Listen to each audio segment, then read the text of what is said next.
We have a very under-resourced police bureau that is attempting to manage the needs and the expectations of the entire city, of all of Portlanders. And so have there been opportunities or times where maybe we were delayed in our response or not able to engage in the way that we would want to and provide that level of service? Certainly. But that argument can be made across the city.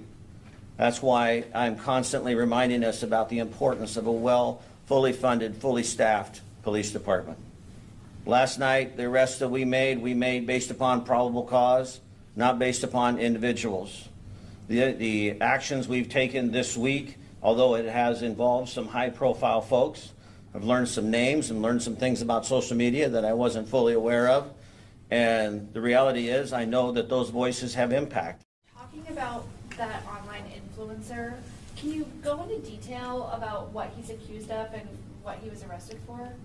All I'm aware of is he was charged with disorderly conduct. I have not read the report, so I'm not familiar with the details of that. But the reality is, what's unique, and this is a learning thing for me, it's a learning thing for us as an organization, is the high degree of visibility around the activity in the South Waterfront has brought in a variety of points of view. I mean, the amount of dissidence that's being expressed down there, not even directed at immigration or at the facility, but the amount of dissonance being expressed towards one another is at a fevered pitch.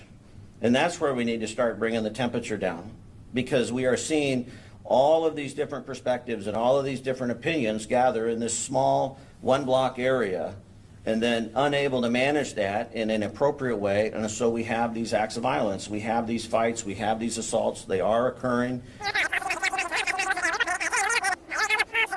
All of these different opinions gather in this small one-block area, and then unable to manage that in an appropriate way. And so we have these acts of violence, we have these fights, we have these assaults, they are occurring. We are doing investigations, we are making arrests, and we are sending those over to the district attorney's office for evaluation and hopeful prosecution. And we're going to continue to do that. Earlier this week, you said that we were talking about just one city block. But what do you have to say to the people who say, well, exactly, we're talking about one city block and Portland police haven't been able to control it? Yeah, that's a great comment. And I've thought about that comment a lot. I want to clarify a couple things. One, you know, as I said earlier, that city block matters. So please don't infer in anything, you know, shape or form that it doesn't. I was saying one city block in reference to the deployment of the National Guard. We don't need the National Guard for that city block. That was my intent. The ability to, you know, maintain, support, control, change, whatever the terminology is for that city block, yeah, it's equally as frustrating to me as it is to a lot of people.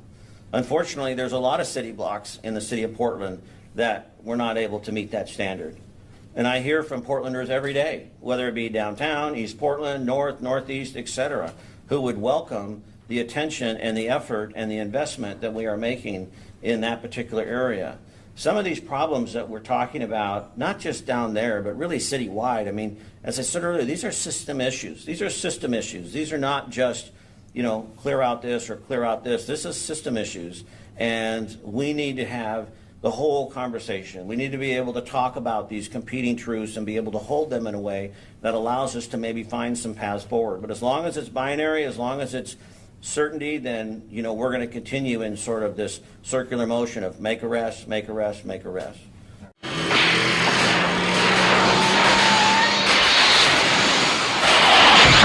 Unfortunately, there's a lot of city blocks in the city of Portland that we're not able to meet that standard.